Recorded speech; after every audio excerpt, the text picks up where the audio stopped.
Also mentioned that the Cowboys' goal is to get a deal done before they're forced to use the franchise tag on him. So, Shannon, what does this tell you? Nothing has changed from Dak's perspective, Skip. I think what they says, okay, this is where we are. Todd France knew early on the 17th game and this extra playoff game is coming. Jerry is trying to do this deal based on the last CBA, even though he knows this deal is coming. So from what I've been reading, the cap has gone up 40% over the last 5 years. So you mean to telling me with another regular season game and an added playoff game that the revenue is going to stay the same or it's going up? Okay, they're factoring that in. Jerry does not want to factor that in. Jerry had an opportunity. Dak said, I gave you a discount. It was called the first 4 years of this contract. And normally what we see, Skip, if you really want to make a splash, when you got a quarterback and he's your guy, you go for it in the first 4 years of that rookie contract. Mahomes, rookie contract. Jared Goff was on a rookie contract. Even though he got hurt, Walker to him Wentz was on a rookie contract. The greatest rookie contract situation was Russell Wilson. 4 playoff appearances, 2 Super Bowl appearances with a Super Bowl win. That's what you do, Skip, because that balloon payment, and we all know what the balloon payment, when the housing crisis came due, there are a lot of people that went belly up. You're going to have to start. Kansas City's going to have to make a decision, Skip. What are they going to do with Chris Jones? Because they just gave a boatload of money to Frank Clark. And they know they got a $40 million quarterback that's 24 years of age that's coming due. It's $200 million coming down. So they got to make decisions. You could have come to Dak after his 3rd year, Skip, and got something done. But you let him play this out, he's not giving you a discount. He wasn't giving you a discount to begin with because Todd France had instructed him they're going to add a 17th game. They're going to add another playoff game. The revenue is going to go up. Advertising, they don't charge you the same thing. I think we got, for the Alderman we got $5.6 million.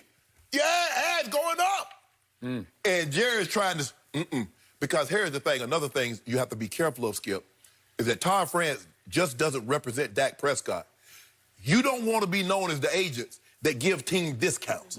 Because guess what that means? Other agents use that against you. So he's not going to maximize your opportunity. He works with the team. Yeah, I work with the team, but I'm getting max dollars. So that's where Dak and Todd France, his representatives, are. But Stephen Jones, he understands, he knows this, because he already caused a little bad blood by not getting this deal done. Because he saw Wentz and Goff, guys in the same draft class, didn't have to play that 4th year out. They got deals done. And now, Steve, the last thing they want to do, Skip, yes, they haven't talked since September. The last thing they want to do is franchise Dak. Because you know what the franchise tag does to a player. It puts it in his mouth. It says basically, we're not sure.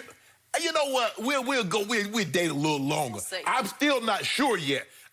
We dating. Yeah, I introduce you as this is my girl. You ain't got no key to the house, but this when we go places, oh yeah, this is my girl. Dak like, hold on, you keep telling me I'm your guy, I'm the franchise, but I don't see no ring, ain't got no key. Don't Kirk Cousins me, right? Not a good feeling. And guess what? Didn't he play, 2 years against Kirk Cousins? 2? No. 2 years, yeah. I mean, he beat him 4 times. I think it's 4-0. Yeah, because the last 2 years, Kirk was in Minnesota. So he got 2 years of Cousins, and so he saw it firsthand. That was so messy. Okay, so I have covered way too many of what I call protracted contract negotiations, impasses. Yes, I'm sure, yeah. And they're hard to analyze and they're hard to discuss because they just start wearing on you. And most of this is completely forgettable rhetoric. Most of this is just a lot of blah, blah, blah, blah, blah, blah, blah, right? Back and forth, blah, blah, blah. I don't know why, but when I read this last night from Stephen Jones, it didn't hit me that way. It felt final to me. The quotes felt like dug way in over here versus dug even deeper in over here. That's how it came across to me, where he was just kind of throwing up his hands saying, they felt like they were done where they were back in September, and we felt like we were kind of where we were, and that was it. We never spoke again. So what's changed since then? CBA way up in the air. We don't know. We don't know what this is going to be and that's going to be. I don't even want to try to discuss it because it just crosses your eyes. But this is what you do know. Yep. You know within the next 3 years they're getting a 17th game, don't you, Skip? I got it. I assume so. I'm not dead sure of that, but it appears that's where it's heading. It's leaning that way. Okay, so when Stephen Jones goes so far as to say, I just don't think we have our hands around what the next steps are, I think he's being pretty honest that we are where we are. It's where the owners are with their first salvo. Yeah, they just said, hey, this is what we came up with. Now, like it or leave it, right? Take it or leave it. Yeah, okay, here we go. And that's pretty much what he's just saying, I don't know where else to go with this. So to me, I'm right where I was a couple of weeks back. I told you that I spoke to somebody who said that is very close to the situation, who believes that Todd France, the agent, is, quote unquote, overplaying his hand for the right reasons. That he's looking 2, 3, 4 years down the line, not only for his client, but for his own reputation. And this is a hard one because you're having to bet on the come. You're having to project what will Dak Prescott be. The irony of the discussion is you've never been sold on him. I've been way sold on him. But the point was last year, he didn't take the next step for me. And so he bet on himself. He didn't take whatever, I don't know what the numbers are. I don't think anybody, I've not seen one report on specific numbers offered. I haven't either. Okay? So I don't know what was on the table in July, August last year. Camp. It's hard for me to believe that what was on the table was golf, money as far as total value and guaranteed. It's hard for me to believe that that was on the table. Okay, you could be right. But whatever it was, he said, no, I'll bet on me, and I'll show you, Jerry. And for a little while, it looked like it was really working because you know what a hot start they got off to against mediocre to sub-mediocre competition. Correct. And then all of a sudden, he starts putting up numbers, a lot of which you dismissed as empty calories, but they were highly impressive numbers. But when it came time to make plays that he's always made in key moments to win key games, sometimes it wasn't his fault because the ball got taken out of his hands. He didn't make those plays, and they went 8-8. So the bottom line, the takeaway line for the year is, for the quarterback, he went 8-8. Right. So it's hard to sell. It didn't create a groundswell of, Jerry, what are you doing? Right. And I don't think Jerry sat back up in his box and said, you know what? I got to give him beyond Mahomes money. Skip, let me tell you how having played this game, let me tell you how free agency works. A guy says, if I can just put up numbers and come out this field healthy, I'm going to get paid max dollars. He put up, a guy, he might be on the losing, look at Shaq Barrett. Now, Shaq Barrett had 16.5 sacks. Shaq Barrett might become one of the 2 or 3 highest paid players in the NFL. Yep. Because you know what? He put numbers up, and he got off the field healthy. Skip, here's the thing, though. When you get a guy on a rookie contract, you look at these guys that have gone to Super Bowls. What did happen? You look at Russell in his 4 years, he played behind the Legion of Boom. You look at Mahomes, as great a numbers as he had, it wasn't until that defense stood tall that he was able to get over the hump.